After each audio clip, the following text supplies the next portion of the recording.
నమస్తే, welcome to సనాతన ధర్మం. ఈరోజు మనతో పాటు ఉన్నారు దశమహావిద్యా ఉపాసకులు ప్రొఫెసర్ డాక్టర్ ముళ్ళపూడి సత్యనారాయణ మూర్తి గారు. సార్ నమస్తే. నమస్కారం అమ్మా. ఎలా ఉన్నారు సార్? బాగున్నానమ్మా. సార్, అమ్మోరు సినిమా మీకు గుర్తుండే ఉంటుంది.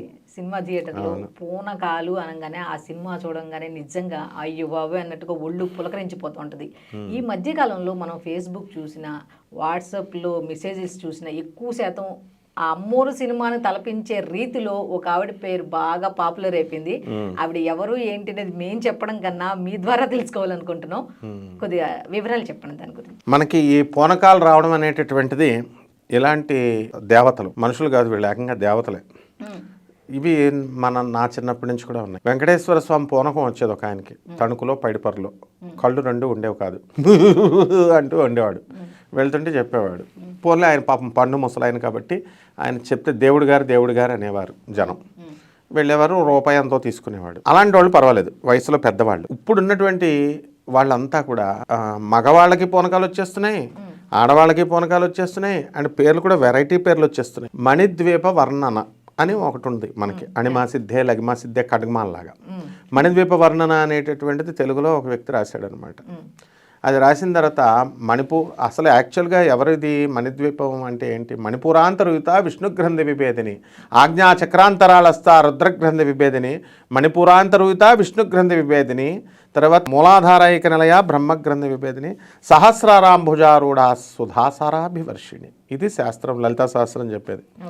అంటే మణిపూరక చక్రానికి అధిపతి మనకి ఇక్కడ ఉంటుంది, నాభి దగ్గర. సహస్రార చక్రానికి ఇక్కడ ఉంటుంది, మాడు అంటాం కదా చిన్నపిల్లలకు వస్తాయి. అక్కడ లలితాదేవి బ్రహ్మాండంగా ఆమె సహస్రన పెటల్స్, మొత్తం తామర పుష్పాల రేకుల మీద ఆమె వికసించి ఉంటుంది అని శాస్త్రం చెప్తుంది. వీళ్ళు ఏం చేస్తున్నారు, మణిద్వీపం అని చెప్పేసి వీళ్ళే ఆకులు కట్టేయడం. తిరుపతి దగ్గర ఒక గుడే కట్టేశాడు. కోటి, మళ్ళీ ఒకటి కాదు రెండు కాదు, కోటి శ్రీచక్రాలు పెట్టేశారు. ఒక ఆడావిడ నడిపేస్తుంది, మాతాజీ అని వెళ్ళిపోతున్నారు.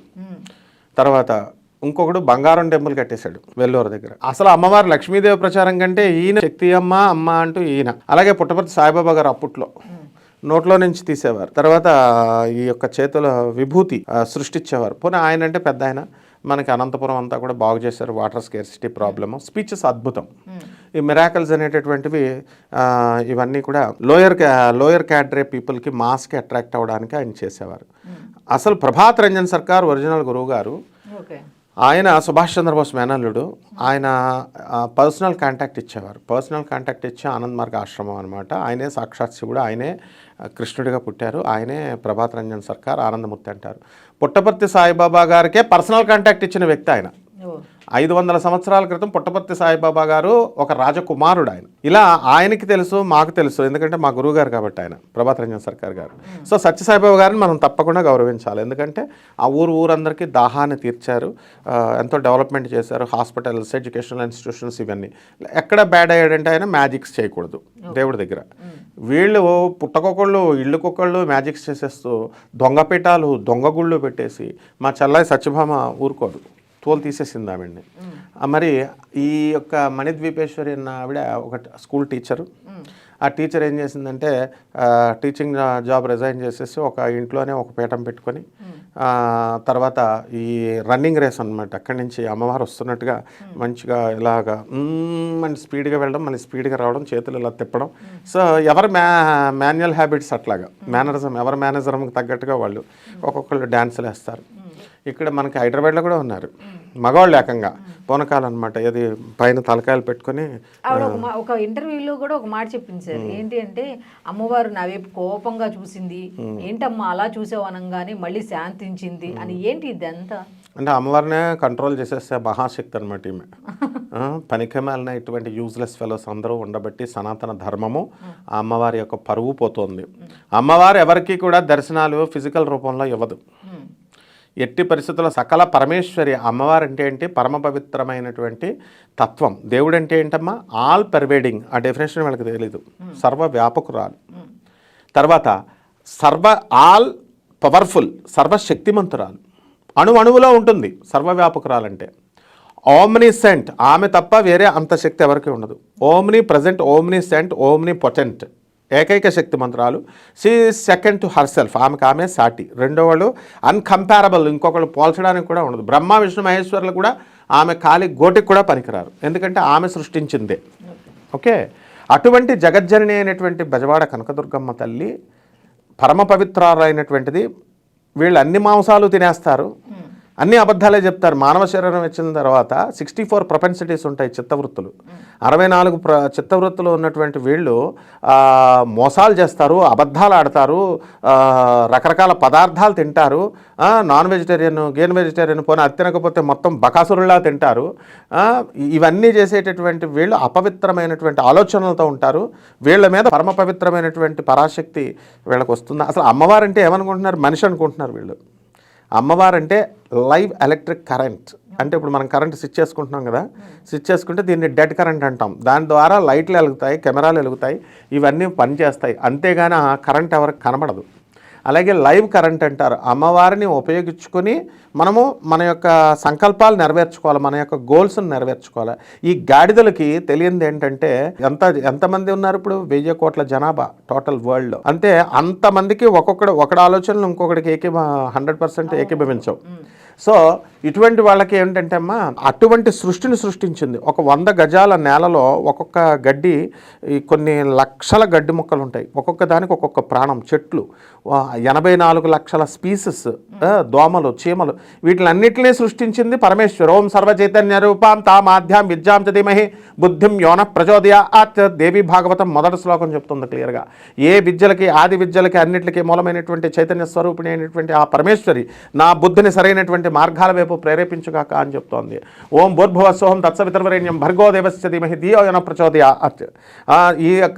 ఈ సృష్టిని సృష్టించింది, పరిపాలించింది, లయం చేస్తుంది, మనకి తిండి పెడుతుంది ఆ శక్తి నన్ను, నా యొక్క మనసుని, బుద్ధిని సరైనటువంటి మార్గాల వైపు ప్రేరేపించుగాక అంటోంది. వీళ్ళు ఏం చేస్తున్నారు? చెడు మార్గాల వైపు వెళ్తున్నారు. అసలు గాయత్రి మంత్రం అర్థమే తెలియదు వీళ్ళకి, గాడిదలకి, యూజ్లెస్ ఫెలోస్కి. ఓం భూహు అంటే ఏంటి? మాస్ ఆఫ్ ది అర్త్, భూమి యొక్క ద్రవ్యరాశి which is denoted by small m in physics. ఓం భూహు భువః సువః తత్ సవితుః. సవిత్రుడు అంటే సూర్యుడు. సవిత్వ శక్తి అంటే సూర్యుని యొక్క శక్తి, కాంతి వేగము. C which is denoted by small C in physics. ఓం భూహు భువః సువః తత్ సవితుః. వరేణ్యం అంటే స్క్వేరు, MC స్క్వేర్తో చేస్తే మనకు వచ్చేటటువంటిది ఎనర్జీ. ఆ ఎనర్జీ అమ్మవారు. దీన్ని ఐన్స్టీన్ తీసుకున్నాడు. ఐన్స్టీన్ తీసుకొని E=mc² అనేటటువంటి ఐన్స్టీన్స్ ఫార్ములాని, మాస్ ఎనర్జీ రిలేషన్ని ఆయన ఇచ్చాడు. ఇది సూత్రం తెలియదు వీళ్ళకి. తర్వాత నెక్స్ట్ ఇంకొకటి ఏంటంటే, మాస్ ఎనర్జీ రిలేషన్ లాగా సర్ ఆర్థర్ ఎడింగ్టన్ అని ఉంటాడు, ఫిజిస్ట్. ఆయన ఏం చేశారంటే మొత్తం సమస్త సృష్టిని, సుందరచైతన్య స్వామి వారు పదే మాకు చిన్నప్పటి నుంచి చెప్పేవారనమాట. ఆయన ఈ మొత్తం సృష్టిని, ఏ సృష్టి అయితే సృష్టిస్తుందో ఏదో ఒక శక్తితో ఇదంతా సృష్టించబడింది. ఆ శక్తిని మేము తెలుసుకోలేకపోయాం, కానీ ఒక శక్తి చేత సృష్టించబడిందని పెద్ద సైంటిస్టు, ఫిలాసఫరు, ఫిజిస్ట్. ఆయన ఫిజిస్ట్ చెప్పాడు. వీళ్ళు ఏమన్నా ఫిజిస్ట్లా? బొంగుగాళ్ళు వీళ్ళంతా. టోటలీ హోప్లెస్ ఇడియట్స్ అనమాట. ఇటువంటి వాళ్ళ వల్ల సనాతన ధర్మం నాశనం అయిపోతుంది. కాబట్టి ఏ పూనకాలు లక్షల మందికి పూనకాలు వస్తాయి. టోటల్లీ తప్పు. అంతేకాదు, తెలంగాణ గవర్నమెంటే ప్రోత్సహిస్తుంది. ఎక్కడ మనకి మహంకాళి జాతరలో ఆవిడ వచ్చి రంగం చెప్తారు. ఏం చెప్తారు వాళ్ళు? అక్కడ ఉన్న ప్రధాన పూజారే, అమ్మా ఇలాగా, అమ్మా అలాగేనమ్మా, నీ కోరికలు తీరుస్తా. ఏంటి అమ్మవారంటే ఏమనుకుంటున్నారు వీళ్ళు? అమ్మవారంటే ఏంటి? అమ్మవారు ఇలాగా మనిషి కాదు, నోటికొచ్చినట్టు ఇష్టం వచ్చినట్టు పూనకాలు వచ్చేసి వెళ్ళిపోవడానికి. ఓ పక్క ఆవిడ చెప్పేది ఏంటంటే, సార్ అమ్మవారిని నేను నమ్మను, అసలు నేను పూజించలా, కానీ అమ్మవారిని కొలుస్తానంటారు. అమ్మవారిని నమ్మను అంటుంది. ఓ పక్కన మణిదీపేశ్వరి నాకు కల్లో కనపడింది, నాకు అది చదవమంది, ఇది చదవమంది, నాతో మాట్లాడుతున్నా అని చెప్తుంది. ఓ పక్క అమ్మవారిని నమ్మను అంటుంది. అంటే అమ్మవారు అనేసరికి రకరకాల రూపాల్లో ఉంటారు కదా, ఈవిడికి మాత్రమే స్పెషల్ రూపం ఏంటిది? అసలు ఆమె అది బిజినెస్ సెంటర్ అమ్మా, బిజినెస్ పెట్టుకుంది అంతే. దానికి మనం ఏమంటాం? పిచ్చి వెధవాలు, చెత్త వెధవాలు వెళ్తారు, వీక్ మైండెడ్ ఫెలోస్. ఆమె కస్టమర్లంతా గాడిదలే, అడ్డగాడిదలు. ఇలాంటి వాళ్ళకి అలాంటి వాళ్ళు కలిసి రౌరవాది నరకాలకి విసిరివేయబడతారని చెప్పి శాస్త్రం చెప్తోంది. శ్రీకృష్ణుడు సాక్షాత్తు పరమేశ్వరుడు, కృష్ణుడే ఉన్న కాలంలోనే పౌండరీక రాజు, వాడు వాసుదేవుడు పేరు పెట్టుకొని శ్రీకృష్ణులాగా నేనే కృష్ణుడు అన్నాడు. నా వెల్డింగ్ షాప్లో తయారు చేయించుకొని సుదర్శన చక్రం ఐరన్తో ఇంత పెద్దది శ్రీకృష్ణుడి చేతిలో ఉంటుంది కదా సుదర్శన గద ఒకటి తయారు చేసుకొని నేనే కృష్ణుడిని నేను వెల్డింగ్ షాప్ మెటల్స్ పెట్టుకొని కూర్చున్నాడు. ఆ కృష్ణుడికి ఒరిజినల్ కృష్ణుడికి నీ పేరు మార్చేసుకో, నీ దగ్గర ఉన్న ఆయుధాలు నాకు సరెండర్ చేసేయని వార్నింగ్ ఇస్తాడు. కృష్ణుడు పాపం ఎంతవరకు సహనం ఓపుతాడు మన కృష్ణుడు.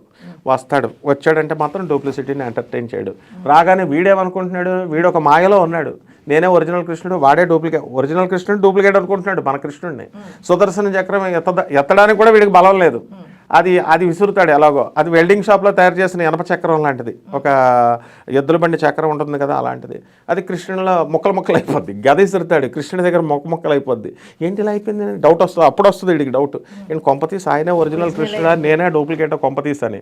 అప్పుడు స్వామి చెప్తాడు వాసుదేవుడు, వసుదేవసుతం దేవం కంసచాణూరమర్దనం దేవకి పరమానందం కృష్ణం వందే జగద్గురుం. కృష్ణుడు అంటే ఎవరమ్మా? జగద్గురు. ఆయన ఏం చెప్పాడు, ఒరే నాయనా తెలిసో తెలియకో నా రూపంలో నువ్వు బతికేసావు, నేనే కృష్ణుడని భావంతో ఉన్నావు కాబట్టి నో ప్రాబ్లం రా. కానీ నువ్వు జనాలందరినీ నిజమైన నా భక్తులందరినీ పట్టుకొని నా నామాన్ని వదిలేసి నువ్వు నీ నామాన్ని జపించు అని నువ్వు చెప్తూ వచ్చావు కాబట్టి ఇదిరా నువ్వు చేసిన తప్పు. సో నేను తీసేస్తున్నాను రా తల, నీకు మోక్షాన్ని ఇస్తున్నాను రా స్టూపిడ్ ఫెలో అని చెప్పి సుదర్శన చక్రం విసిరేసి తలకాయ కట్ చేసేస్తాడు.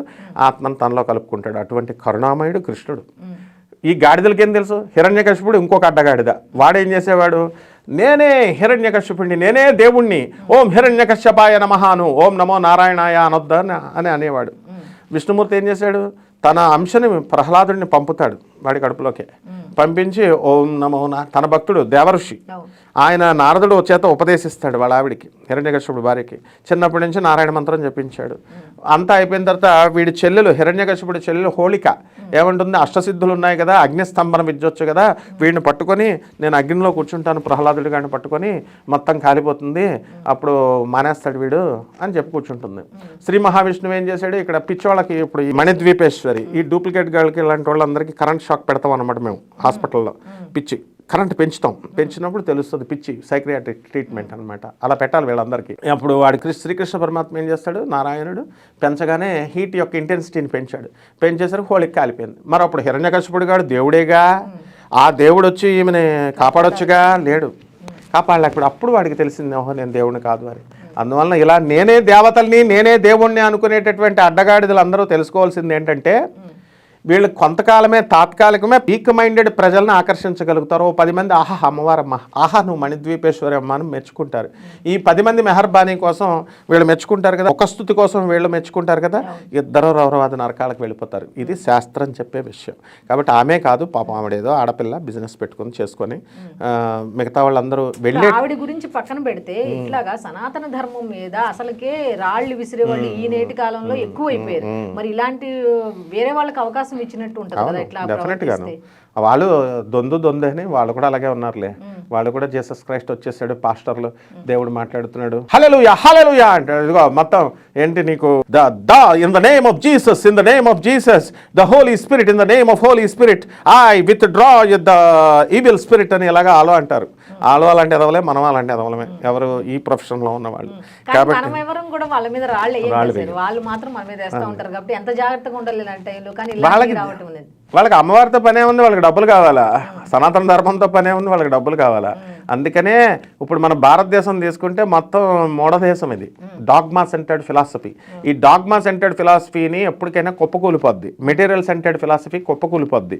కేవలము సూపర్ కాన్షియస్నెస్తో సూపర్ దివ్యత్వమైనటువంటి పరమాత్మ. ఇప్పుడు అవే నిలబడతాయి. ఇప్పుడు శంకరాచార్య ఎక్కడన్నా పూనకాలు వచ్చినాయా? వివేకానందుడికి పూనకం వచ్చిందా? రామకృష్ణ పరమహంస పూనకాలు వచ్చిందా?